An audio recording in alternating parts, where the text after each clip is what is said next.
Welcome back. I'm your host, Jonathan Bednar, certified financial planner and owner of Paradigm Wealth Partners. Today, I'm going to talk about artificial intelligence, AI. This has obviously been a huge kind of buzzword throughout the last year and a half, as it has really kind of changed the way that the companies work, that people work, and pretty fast. I mean, it kind of jumped onto the scenes and has really just exploded. And so we're continuing to see more and more demand from the likes of artificial intelligence.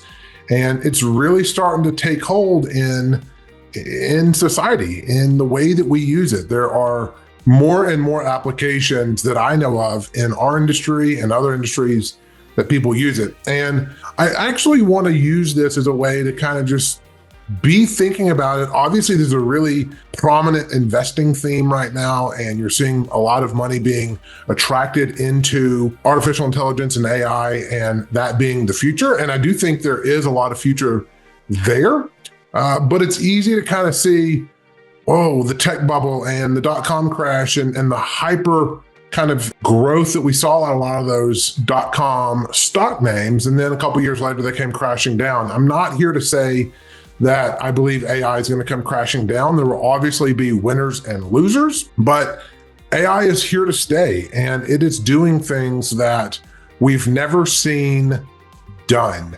And a lot of people are quick to dismiss AI. Oh, it's not going to take over our industry. It can't do this. It can't do that. We saw this kind of talk in the financial advisor world around robo-advisors. There were some online platforms. You could use those to invest, and it did some things like tax loss harvesting and automatic rebalancing and some things that kind of made it on autopilot, so you didn't have to do that yourselves. And what we found this was kind of 2012 to 2015, 16 kind of time frame, and they're still out there, people still use them, but there's a big kind of scare from advisors. Is robo-advisors going to take the place of a financial advisor? And the hysteria kind of wore off, and we realized that the answer was no. People really valued those relationships. They wanted someone to guide them through the trials and the tribulations that we see going through life. Am I saving enough? How can I help my child do better? How can I be better prepared for the next emergency or XYZ problem? They wanted someone to have that conversation with. And I think we're getting really, really comfortable with technology. It's, obviously changing over the past 20, 30, 40 years. And the younger generations are really adopting it. I mean, they trust technology 100%. And so older generations are a little bit more skeptical. And so what we found in the robo-advising case is that it's a tool. It wasn't a replacement. Advisors may or may not use it, or consumers may or may not use it, but it wasn't the end-all be-all going to crash down the financial advising industry. And I'm speaking of the financial advising industry here. There's obviously the insurance industry and the airlines industry and healthcare and technology, and there's all these other industries out there. But I was just using that as an example because I think it's one that, at least in my world, it's easy to think about. So what I think is different about artificial intelligence compared to past industrial revolutions, if we think of technology advancing in the 80s and 90s and early 2000s, we were thinking about that as a technology revolution or another way to have an industrial revolution. And so if we go back all the way to maybe when farm equipment was really starting to get utilized more and more, that was during the Industrial Revolution. And we saw tractors make farming more efficient. We saw combines and all these other pieces of equipment that went into farming or auto body shops or things like that just made it easier to work on cars or to farm or work on tractors. And what it did is it created a whole bunch of other jobs to build tractors, to make tires for the tractors, to make the components in the engine for the tractors, and all these add-on pieces that go behind the tractors. And so there was some job loss there, but it really transitioned into more jobs. And so that's been the conversation as well. AI will be a prominent way to create new jobs. They may be in technology, we may be some job loss, but it will create more and more jobs. I do think that is true. I think the difference with AI today versus past industrial revolutions or revolutions, technology revolutions, is that AI thinks for us.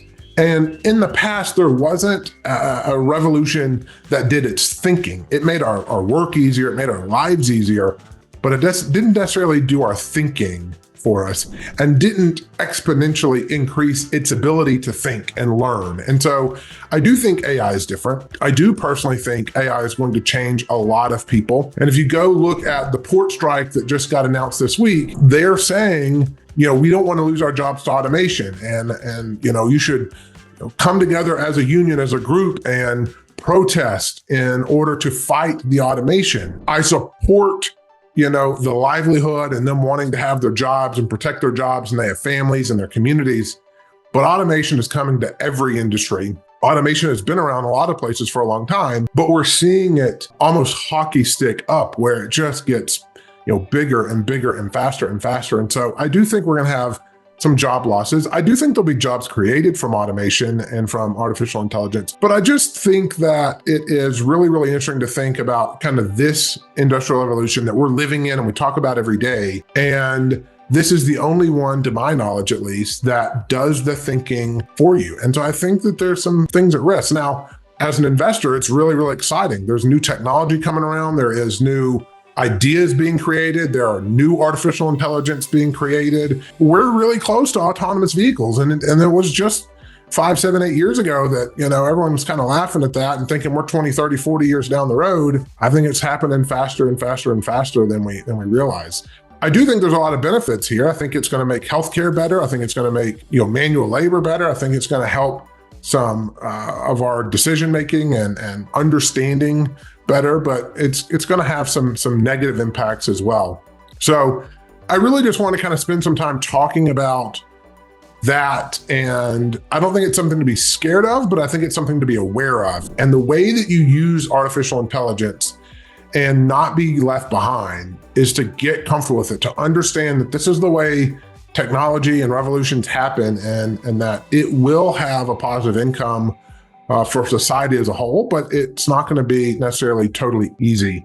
So be thinking about that. You're going to have more and more artificial intelligence be used. I do think that we're in the early innings of artificial intelligence, and I'm not making a recommendation on, run out and buy artificial intelligence or buy, XYZ company. But I do think it's the new technology. And frankly, I personally believe, technology is the new utilities, if you will. And it's why even over the last several years, technology has done well, because technology is in everything we do today. And so it's really, really important that you embrace technology and you embrace AI. I don't mean you have to just go all in, but the more that you push back, you dig your heels in the ground, the harder it's going to be for you in the next 2, 3, 4, 5 years. So just be thinking about that. I think about that with an open mind. How can I embrace technology, embrace artificial intelligence? So that's what I've got for this show. Thank you for listening. If you haven't already subscribed on YouTube, please subscribe and follow us there. Be confident in your retirement. Have a wonderful day.